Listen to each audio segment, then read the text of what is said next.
the station working for you. This is WRTV News at 11, streaming now. Now at 11, help is on the way for Marion County businesses struggling to make ends meet during the pandemic. WRTV's Cameron Riddle shows you how the hospitality industry can take advantage of the latest round of assistance. It's undeniable. 2020 has hit bars, restaurants, and live event venues hard. Many of them forced to close their doors for months during the pandemic. Any help, I think the hospitality industry has probably taken the biggest hit of any industry, and I think we need to keep a lot of these places downtown that are kind of hanging by a thread open. The application period has already begun for HELP grants. That stands for Hospitality Establishment Lifeline Payment, funded with $11 million from the Federal CARES Act. Businesses can receive up to $25,000 in currently unpaid rent or mortgage payments due between April and September 2020. Additionally, businesses can apply for all rent or mortgage expenses to be paid from October to December 2020. Scarlett Martin is the Director of Community and Economic Development for the City of Indianapolis. She says the HELP grant is another effort from Mayor Hogsett's office to help businesses survive. Obviously, we want to see people continue to be working, and we want to see people to continue to be employed. And I think part of that is, just making sure these businesses can stay open. And so we recognize that some of your biggest hurdles as a business is just paying for your space, especially when your revenue is down. The HELP grant is for all Marion County restaurants, bars, and live entertainment venues that have lost at least 10% of business due to the pandemic. George Sturgiopoulos of Giorgio's Pizza on Monument Circle says his rent makes up roughly 30% of his expenses. He says the HELP grant couldn't have come any sooner. Hey, October, November, December rent help will be fantastic for everybody with a small business. So cool, I think it's fantastic. Cameron Riddle, WRTV. And the city says at least 180 businesses applied for HELP grants today. The application period ends on November 6th. We plan to keep checking in with businesses to learn more about how the program is helping them stay open in the months ahead. Help is also available for individuals and families who need help paying rent. This week, the Indiana Housing and Community Development Authority reopened its rental assistance portal. This is for people who live outside of Marion County. If you are eligible, the program can provide you with up to 6 months in assistance to help cover past due and ongoing monthly rent payments. For info about the requirements and to apply, go to indianahousingnow.org. To apply to the separate program for Marion County, go to indyrent.org. Tomorrow afternoon at 3:30, leaders will give an update on the pandemic in Marion County. Meanwhile, Indiana Governor Eric Holcomb is self-quarantining due to possible exposure to COVID-19. During today's state briefing, Dr. Christina Box, the state health commissioner, announced by phone that she tested positive for the virus. She said she does not have symptoms as of now.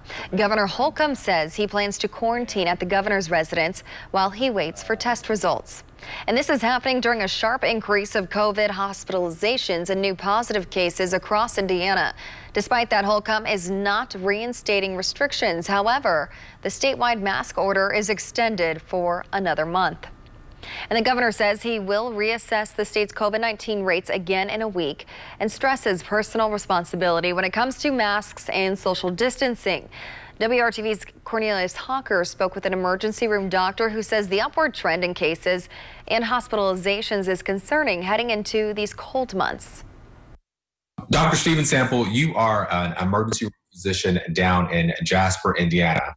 Can you tell me a little bit about what you've been seeing over the last couple of days, couple of weeks? We went to stage 5, it's been close to 3 weeks now, I guess, when we moved to stage 5. 2 weeks almost to the day after we started getting together in bigger groups, our numbers started to rise. COVID-19 hospitalizations in our state started at a high of 1,749 back in April. They went down to just below 600 at the end of June, but steadily went back up over the last 3.5 months with 1,357 COVID-19 hospitalizations as of October 13th. The statewide positive cases by day follows the same trend as hospitalizations, high in the spring with a dip in the summer, and then a steady tick upwards. Dr. Sample hopes these numbers and trends convince people to finally take COVID-19 seriously. It's not going to blow over. It's not going to blow over when the election is over. At some point in the future, sure, it'll be gone. And I think, or it will be manageable to where we can get back to life. As for dealing with COVID-19 during this upcoming flu season, that really worries Dr. Sample. We're going to see kind of the perfect storm of influenza, hopefully a mild vaccine-covered influenza season. I haven't seen what influenza and COVID look like at the same time. I suspect that it's suboptimal. I don't want that, for myself, especially for our elderly, but for anybody, really. Dr. Sample tells me getting your flu shot, wearing masks, and practicing social distancing are our best bet as we head into this uncharted territory of COVID-19 and influenza. I think people need to really buckle down and understand that the new normal is just the new normal for a while. I think we're looking at it probably, 18 months, a couple of years. Working for you, Cornelius Hawker, WRTV. Tomorrow you can get a free flu shot at Flanner House on MLK Street on the north side of Indianapolis. IU Health is teaming up with the facility to offer a drive-through clinic from 7:30 a.m. to 5:30 p.m. Anyone age 11 and older can get a free vaccination, but there is a limited amount. There are many opportunities to get a flu shot in the coming weeks and months. The Indianapolis EMS agency is also offering mobile flu shot clinics once a week in the parking lot at Shepherd Community Center. That's on the city's near east side on East Washington near Sherman. EMS leaders want to make sure those who need a flu vaccine have access. There's a lot of multi-generational families that live within these neighborhoods. So you have the very young and the very old living in the same house. And that's the people that we're most concerned about with flu, obviously, is the young and the old. IEMS is also working with Marion County and the state to figure out the best practices for mobile vaccination efforts. So they will be ready if and when a COVID-19 vaccine becomes available. The free flu shot clinic runs every Wednesday this month from 9 to 1 and 4 to 8.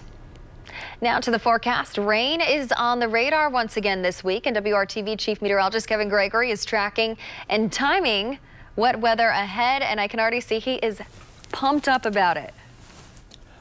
Did you say rain on radar? That's a big deal. Yeah, we'll get the rain in the state in the morning hours tomorrow, and there are other opportunities within the 7-day planner, but off to the northwest, a cold front is pushing our way. Windy and mild now. The showers arrive in the morning with cooler air pushing in afterwards. Look at the wind gusts. You may hear that through the overnight. Then it changes direction. So a southwest wind tonight keeps our temperatures very mild at 68. In the morning, you'll think it's mild. Temperatures are still, in most cases, right around 60, but falling through the day. There are the showers first thing in the morning. By mid-morning across central Indiana, 1 o'clock in the afternoon from Indy to the southeast. We'll talk about how much rain. Don't get too excited about it. Not expecting a soaking rain by any means. Then we'll start to focus on the thermometer for Friday and Saturday morning. More details on that shortly as well. Thank you, Kevin. Election day is less than 3 weeks away. For some voters, just getting to the polls can be a challenge.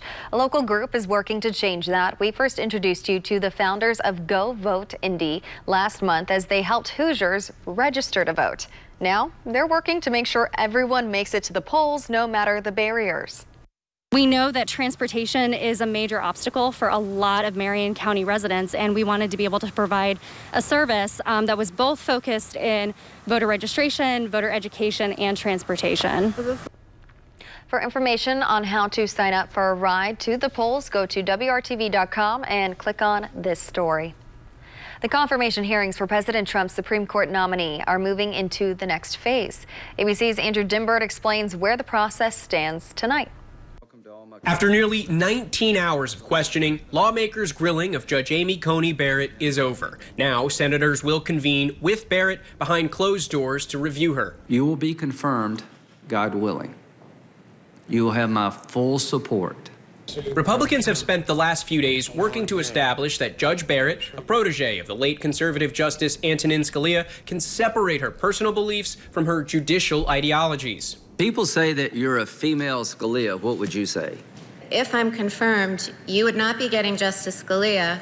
you would be getting Justice Barrett. For Democrats on the Hill, they wanted clarity from Barrett on key issues that could impact the lives of tens of millions of Americans, pressing President Trump's nominee on a number of topics, including the Affordable Care Act, which comes before the court 1 week after the election.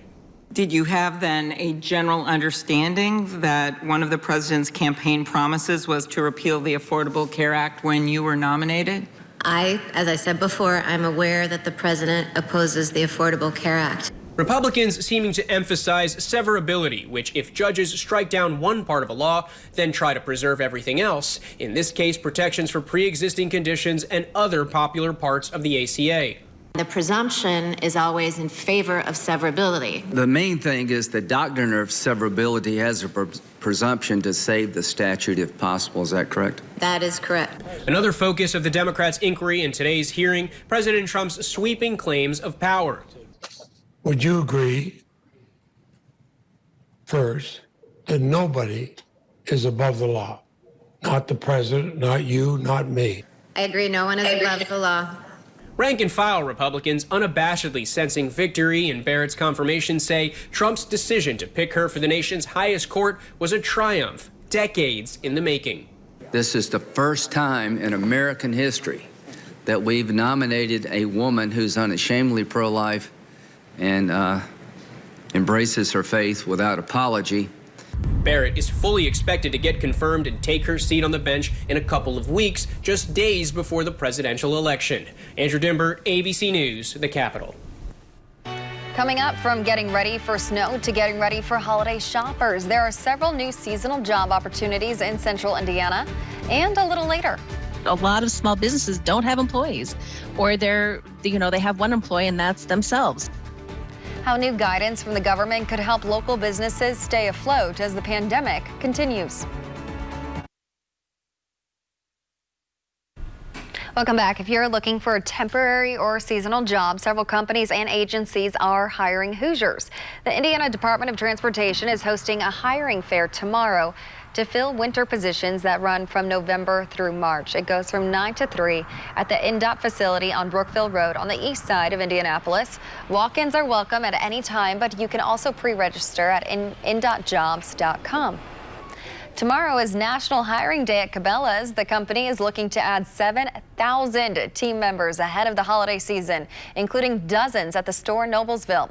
You can apply online at basspro.com/careers. And Meijer is hiring around 200 people at 14 Indianapolis area stores. Available positions include cashiers, third shift stockers, cake decorators, and pickup service associates. For more info, go to hiringhoosiers.com. And starting tomorrow, you have another opportunity to hit the links at Victory Field. The baseball stadium will transform into a golf course for the second time this year. Tee times are available from 10 a.m. to 9 p.m. Thursday, Friday, and Saturday. Organizers say the non-traditional course is challenging and fun for people of any skill level. For more info, go to IndyIndians.com. Kevin, are we going to have to bundle up if we go? Yeah, there may be frost on the bases. Greens at Victory Field as we go into the weekend, Friday and Saturday. Okay, highs are going to struggle to hit 60 as we go through the next several days. Let me show you the headlines for tomorrow. As you leave the house, make sure you have a coat with you because although mild in the morning, temperatures fall through the day. Not a soaking rain by any means. Hopefully we get 1/10 of an inch out of this and we'll see wind gusts to 20 miles per hour. The falling temperatures continue through late morning. Then they stabilize a little bit and then start to rise in the afternoon, but still staying much, much cooler than temperatures that were around 80 during the day today. There are the rain showers, 7 a.m. tomorrow morning. We move this to 10 a.m. The rain will slide south and east, covering a little more real estate by 1 o'clock in the afternoon, starting to focus south and east of Terre Haute to Indy to Muncie line. And after that, it will move on out. As far as the rainfall potential, as I mentioned, 1/10 of an inch, maybe a little more in a few spots. It's been 57 days, though, since we've had 1/10 of an inch or more on a single day. there are other opportunities for rain early next week. The wind tomorrow is changing direction. It's probably stronger in the morning, weakens a little bit in the afternoon, but it's a colder wind. Today it was all about bringing in the warmth. Tomorrow it's about delivering colder temperatures. During the day Friday, we're back to lots of sunshine. We're staying very cool. Frosty start in the low to mid 30s in a few spots on Friday. Temperatures only hit 60. That's our optimistic high in the afternoon. As far as Friday night football, should be a great night. You'll need a jacket. If you're sitting there, maybe a blanket as temperatures fall into the 40s during the game. This is the way we start our weekend. Lower 30s in many spots outside of Indianapolis with clear skies and a relatively light wind. That sets the stage for coldest temperature so far this fall. 34 on October 5th is the coldest temperature so far in Indy. The showers and falling temperatures tomorrow, dry Friday, Saturday, and Sunday. A chance for rain early next week, Monday and Tuesday. And Amanda, I can say this, beyond the 7-day forecast, indications are a stretch where we may see above average rainfall. That would be stunning. I know a lot of people need it too. Thanks, Kevin. The Rebound Indiana is our commitment to helping your family make it through this economic crisis. Many people are struggling with how to manage their household finances during these uncertain times. We spoke to a financial expert with Bank of America. Kenya Vanostin-Proman says, if possible, put money in an emergency fund once a week and take a close look at your spending. And monitoring things that perhaps no longer have a relevance, such as subscriptions to a magazine that may not be relevant at this time, and just really paying particular attention to what's coming in and out of the account. For a full list of tips and advice on managing your finances during the pandemic, go to WRTV.com/rebound and click on this story. And if your company needs a designated workspace, there's a new option in downtown Indianapolis. The Indy Black Chamber of Commerce has opened a co-working space called Chamber 465. The areas are set up for social distancing and there are strict sanitizing procedures. Chamber 465 will also offer classes, workshops, and more. This is another outlet that we have to be able to put some of those great ideas that we have, put those forward and put those out so we can be able to thrive in our own communities. Chamber 465 is at 202 East Market Street in downtown Indianapolis. Millions of small business owners who receive loans through the federal Paycheck Protection Program have been waiting for answers on how and when their loans will be forgiven. Scripps reporter Alicia Nieves is getting answers that could affect whether your favorite shops or restaurants will be able to stay open. The Small Business Administration has just announced a plan to forgive 70% of the loans it gave to small businesses. The new guidance that has come out from Treasury and SBA aim to ease the process for applying for forgiveness for loans under $50,000. Molly Day is with the National Small Business Association and explains the new guidance forgives loans that were $50,000 or less, but also comes with a new rule. Businesses with no employees or one where the business owner is the only employee can now have their loans forgiven. Initially, most of the forgivable portion of a PPP loan was that which was used towards paying employees. A lot of small businesses don't have employees, or they have one employee and that's themselves. And so adjusting that really makes that much more workable for a lot of the sole proprietors that are small businesses and doing great work and deserve some assistance as well. The forgiveness process laid out by the Small Business Administration does not have the usual red tape that comes with most government forgiveness processes. The business owner just fills out this one-page document and sends it to their lender. I do think making the forgiveness process easier and more streamlined could help many small businesses. Many businesses have been worried about staying open even though they received PPP loans months ago. But several are now saying this new streamlined loan forgiveness process may make staying open much easier, giving them, businesses like your favorite coffee shop or local restaurant, even small retailer, a renewed hope for their future. I'm Alicia Nieves reporting. Welcome back to the news at 11. The Big Ten football season is set to kick off next week, but tonight we're taking a look at basketball as practice gets underway for many programs.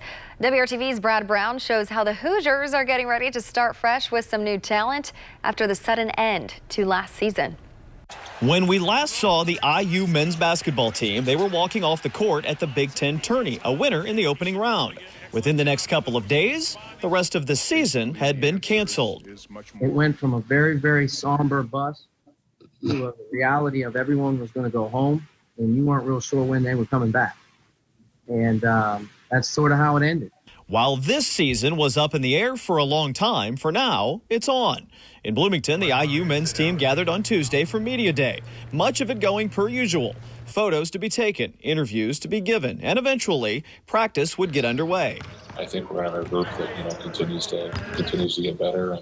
And, we just want to gradually build. And, we'll just have to see how it all plays out once the games get here, but I know we have a good group.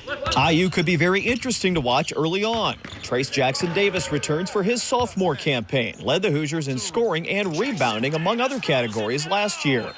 Everyone from down to the freshmen all the way up to the seniors, everyone likes each other. That's a big part. We all work hard and we hold each other accountable every day. It's just a different vibe this year. It's like everyone's ready to go, especially with an unfinished season last year.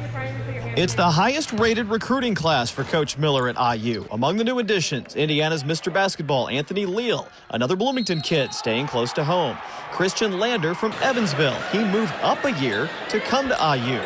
Trey Galloway, another big Indiana get for the Hoosiers. Same for Jordan Geronimo, a five-star recruit from New Jersey. It was surreal at first, and I'm starting to get more and more used to it as we keep going along. But I'm just really excited, especially for, games and all that stuff coming up. Just to be able to play with this jersey on, it means a lot to me. Each and every day I'm getting stronger and getting the hang of the offense and stuff like that. So I feel like I'm a fast learner, so I feel like I'm going to get the hang of stuff. The process has been difficult, but it's been fun at the same time, just learning and growing.